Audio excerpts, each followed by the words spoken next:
Hello, I'm meteorologist Nathan Scott, and this is WeatherWise, long-range forecasting. When we talk about something that we want to forecast 2 to 3 weeks in advance, it is very challenging. But there's a method to the madness because we do have model information that does try to figure out where stuff will be in the atmosphere over the next 2 to 3 weeks. And here is what we're looking at in terms of all the features across the globe.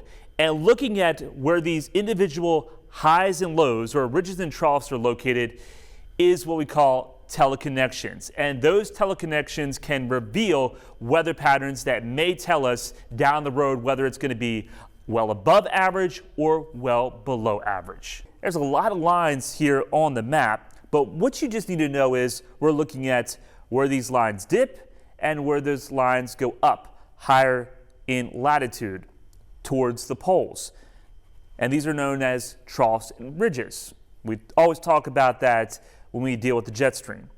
So we have the lines pretty much going west to east, but there's a big trough over this part of Asia. There's a ridge. That's why it's red here, because that's height anomalies, or it shows the upper level high pressure system in this part of the world, just off the coast of Alaska to the west. Big trough over the northern central Pacific, and then there's a big ridge which would indicate above average temperatures over the western part of the United States, and then the same thing happens over Europe. This is a static image. This is a model forecast for January 12th. But watch what happens as we go throughout time.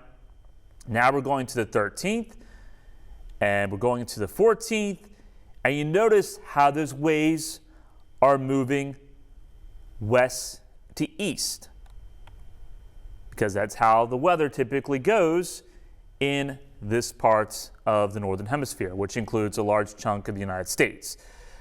But what happens in Asia is a domino effect. So as a ridge builds in Asia, a trough will build over the Pacific, another ridge will develop somewhere east of that trough.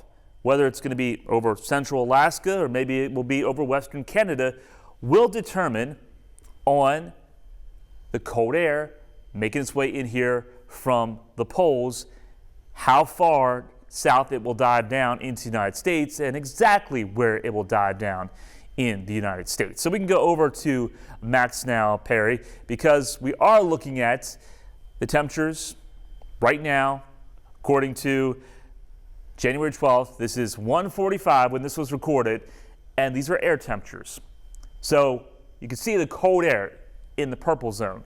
That includes northern Canada and over towards Alaska, where it's 25 below zero in Fairbanks.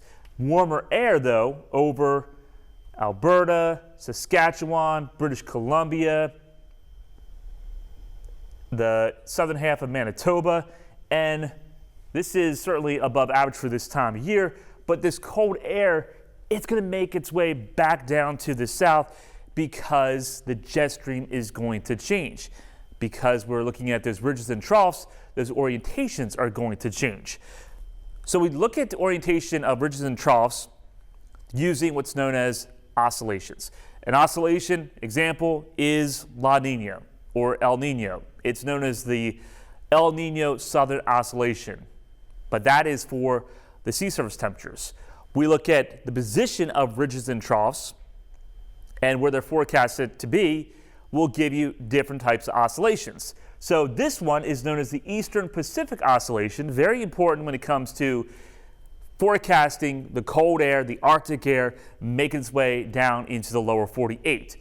This is known as the positive phase, and we had this for quite some time because the jet stream was pretty much zonal. The polar jet was staying well to the north of us. That kept all the cold air locked up in Canada, and we had the southern branch of the jet stream bringing in moisture down to our south. So we were getting flooded with a lot of Pacific air.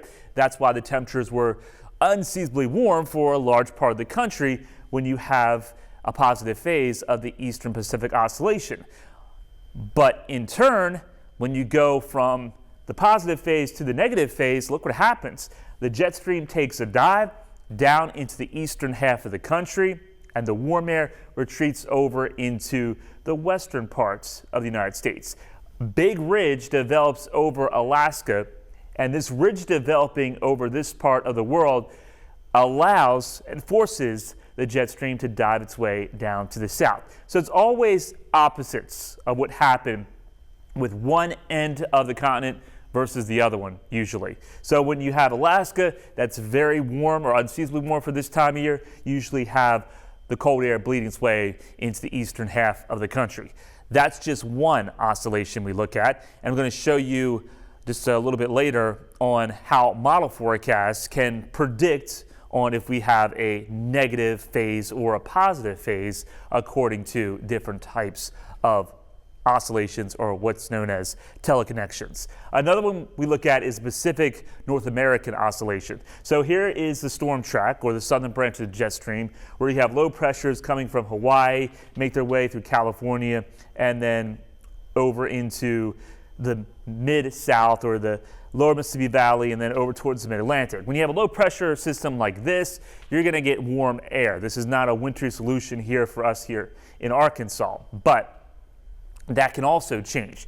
So there's the polar jet stream. This is a negative phase, a little bit different than the Eastern Pacific oscillation. There's the ridge over Alaska, and your polar jet stream primarily is dipping its way down into the Rockies and also parts of the northern plains. So here's the breakdown on where the bubbles of air masses are located. You got the warm air mass, of course, under the ridge, and then the Arctic blast is going to be situated over Canada and the northern tier of the country, and then you have this ridge right over the southeastern part of the country, and that was the case when we saw temperatures well into the 70s earlier in January. So blocking ridge, polar jet stream hikes up well to the north into West Alaska. This allows a lot of warm air to flood into Alaska. Meanwhile, we have the trough that digs its way down to the south. This allows cold air to spill its way into the northern plains, the Rockies. So Utah, Colorado, Wyoming, Montana would see a much colder temperatures than the rest of the country. But for us, we have a blocking ridge here, and that forces all the storm track well off to the northwest of us, which means we're usually dry, but also we're also unseasonably warm for this time of year, and brought in a lot of humidity. That has been the case for the first half of January. Flip things over, Pacific North American oscillation, the positive phase, big difference. So now your ridge has been replaced with a trough over Alaska, the western part of Alaska, and your ridge is now over the eastern part of Alaska and the western part of Canada. Meanwhile, that ridge, as that builds its way to the north, it forces the jet stream to the east down south. And that's when you have a polar vortex that can certainly be over the Great Lakes and also the Northeast with really, really cold air. Looks like this is going to be happening going into the latter part of this weekend, which would place us the 17th and 18th of January, where we're going to have a pretty good chunk of Arctic air spill its way into the eastern half of the country. Let's go over to storm track once again, Perry, because now we're looking at, this is a model forecast, and this is for the EPO, or the Eastern Pacific Oscillation, and you can see we have positive numbers and negative numbers. So this makes sense because when we were in the positive phase, look how high this was. This was a 3 and a 4, January 6th and the 7th. That's when we had temperatures, well above average, upper 60s, low 70s. Now we're in the 12th, so we're right about here. And look what happens. There's a little bump, but then it comes crashing down the 16th, 17th, and 18th, and it stays on the low end. So looking at that, and this is just one model. I can show you other models. This is the European ensemble forecast. So it's basically taking all the members of the European and producing a mean of what we're expecting the position of the ridge and trough to be located across this part of the globe. But this tells me the story that Arctic air is going to continue to spill its way into the eastern half of the country. How much does it make into Arkansas? We just don't know. Looks like Arkansas is going to be on the edge of that. But that's the European. Here's the GFS now. Let me choose that to see that. And that has the difference. It comes crashing down, but then goes back up. So it may be very progressive pattern. We get cold, maybe some of the coldest air we've seen so far this season, but then we could warm back up as the jet stream goes back to the north, getting into the latter part of the month, according to the GFS. The European is not showing that. So the European says it's not going to be that much of a wild ride to go from cold temperatures, Arctic air, over to unseasonably warm temperatures like what we were seeing with the GFS model. All right, so that's the Eastern Pacific Oscillation forecast. Now let's take a look at the Pacific North American forecast. And remember, for us to have cold air here, it's different. You got to have a positive end to this, to have the Arctic air to spill its way into the eastern half of the country. And that is shown here. So it's flipped. The 6th, when we were looking at the EPO, it was positive. When you're looking at the PNA, it's negative. And that's when we had that spell of warm air. And now we've got positive showing up here for the 11th all the way through almost January 20th. And then it goes back down to negative.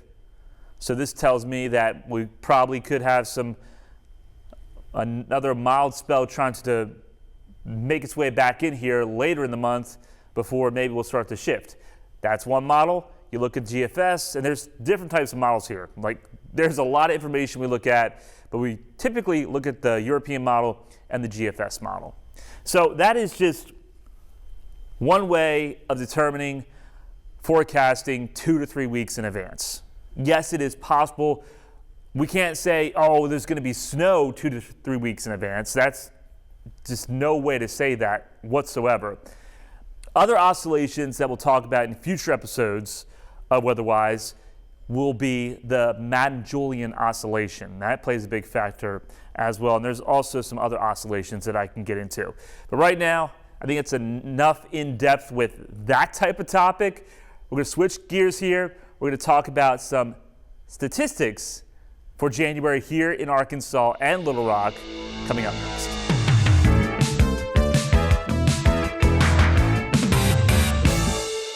Thanks for sticking here with Weatherwise. Now we're going to talk about some January statistics for Little Rock because we are in the middle of the month and we haven't had a chance to discuss this because this is our first show since the new year. And here's the breakdown. This is for Little Rock now. The hottest temperature that we've seen for the month of January, 83 back in 1950. The coldest temperature, -8 back in 1918. The wettest January on record, that was 1937 with over 18 inches of rain. The driest was back in 2003, only a 1/4 inch of precipitation. And your averages, the average high right now is 50 degrees. Your low is 31. And that went from the 1st all the way until about the 7th or 8th. But then by the end of the month, our average high is 52 and our average low is 32.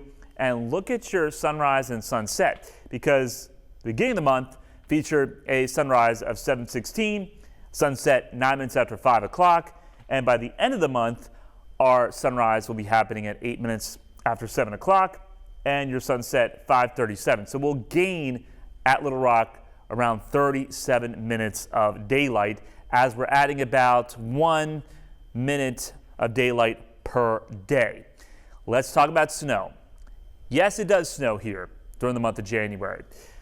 When we take a look at the snow totals or tallies since 1880, 145 years, Januaries that received less than 1 inch of snow, and that includes maybe a trace, 89 out of 145 years. So that was 61%. Januaries with 1 inch or more of snow, it's been 56 or 39%. And when we break down, of course, we get some January snows like last year. In case you missed this, on the 9th and the 10th, we got clobbered with quite a bit of snow across west central Arkansas, over a foot in some locations along the Ouachitas, lesser amounts off to the north, but still not too bad. Decent, 4 to 7 inches. And then the lowest amounts northeast Arkansas, but also there was more of an ice and rain mix down into South Arkansas. But that was impressive for Arkansas during the month of January, because when we take a look at the January snowfall totals since 2012, 9 inches was the total from last year. The year before that, 3.7. Year before that, it was just a trace. And you notice most Januaries don't produce much snow. Before 2025, our highest total was back in 2016. And in fact, last year, that makes it the most snowfall we've seen during the month of January since 1988.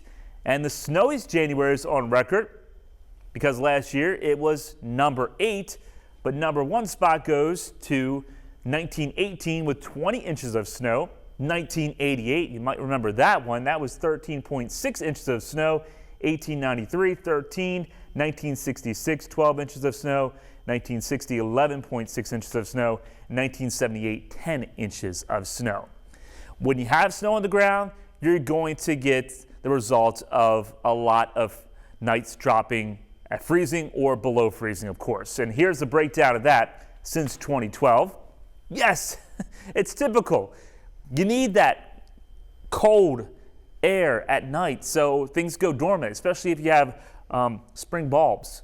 You know, tulips, they need a period of chilly temperatures, otherwise they don't do so well. And the farther south that you are, you know, you can't grow tulips year to year. They need that period of chilly temperatures well below freezing.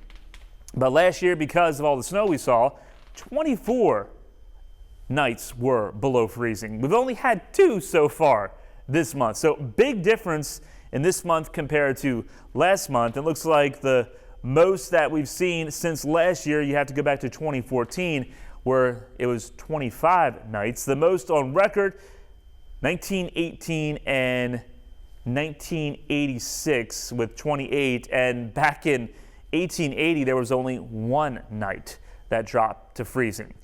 Lowest January temperatures, this is all for Little Rock now. Last year, 13. The year before that, 2024, we dropped down to 1 above. So it can be a big variety on what January may bring, but usually we see temperatures at least drop down into the low 20s, but there's a few single digits there. The maximum temperature, 32 degrees. That was the lowest temperature for the month of January back in 1880. And once again, -8 was the coldest one. Your highest January temperatures break down to be this way. It can get warm here in January. 66, that was it for last year because of the snow and cold. So that was one of the cooler Januaries we experienced. But look at 2024, highest temperature for the month was 74, 77 in 2023. And you can see quite a bit of 70s, 2021 through 2023. Certainly the odds of reaching 70 at least one time for the month of January is pretty high. Our minimum temperature, the highest temperature, was 1979 when we only saw the mercury climb up to 52 for the highest point during the month of January. And there you see, once again, 83 was the hottest temperature on record for January recorded at Little Rock, and that was back in 1950. 70-degree temperatures, they are common at least one day for the month. But we've had 4 so far for 2026 because it's been unseasonably warm with all that Pacific air once again flooding its way in here from the west. And that's just because of the EPO oscillation was on the positive side. So when we take a look at last year, we had no 70-degree days. The year before that, 1. 2023, that was a warm January, 6 days of 70 or higher. And when you have days like that, you usually have daffodils that come up a little bit too soon, or crocus. Some trees start to bud. You know, we need the cold period to make sure everything is in line. Also, when you have warm temperatures like this, we usually pay for it, and that's in the form of severe weather, which does include tornadoes. And that's what I'm going to be discussing coming up for the final segment here on Weatherwise. Tornadoes in January for Arkansas. What's the breakdown of that? Find out next.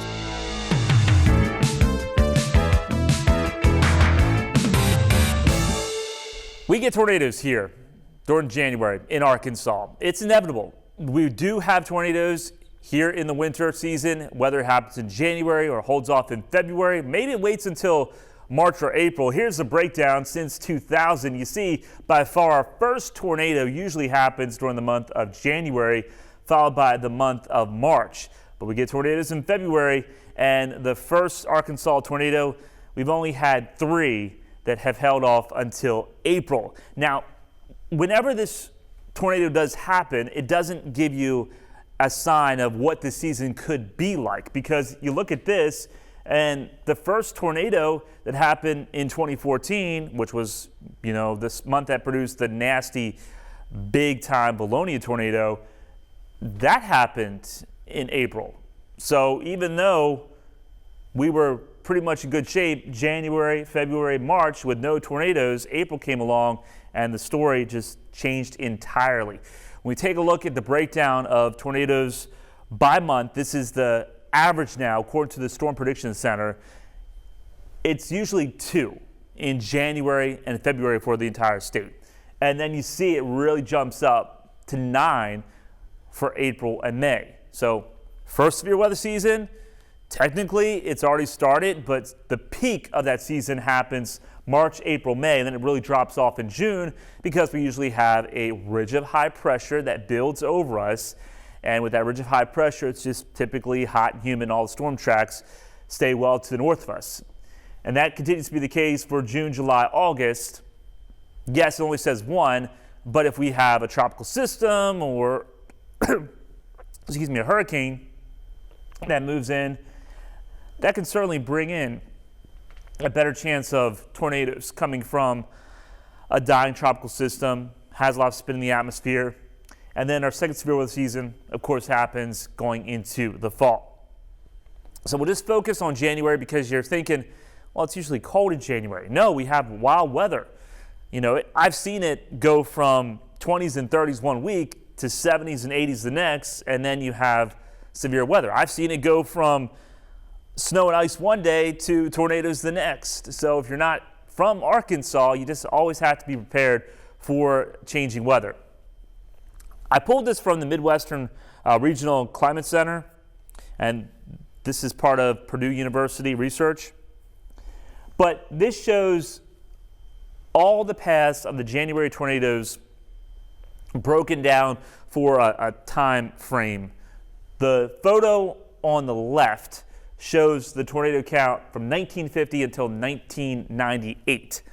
And you see there's not a whole lot of activity.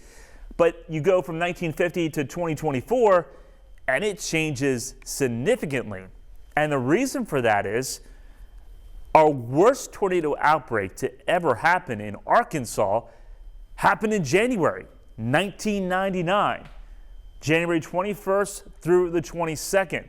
You see all the lines here, and these were big tornadoes. All these orange lines, and that was the one that went right through Little Rock, almost downtown Little Rock. It hit Main Street, and this was also the day that Beebe got hit pretty hard.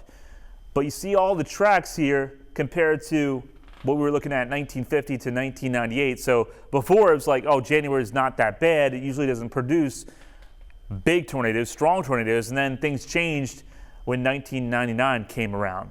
56 tornadoes in that period, just incredible. I'm not going to get into detail about this event for this episode of Weatherwise, but next episode of Weatherwise, we'll get more into what happened on 1999. We'll take a look at some old radar data and some other facts, just to let you know that, you always want to be on guard for the potential severe weather here, no matter if it's January, February, September, October. Tornadoes do happen, and you always want to be prepared, always want to make sure that you have those tornado precautions ready to go. As always, thanks for tuning in to Weatherwise. I want to hear from you. Please let me know of any topics or questions you may have that you would like to see answers to here on WeatherWise. I'm always looking for different questions and topics to cover. We've covered a lot over the past year, so I need your help.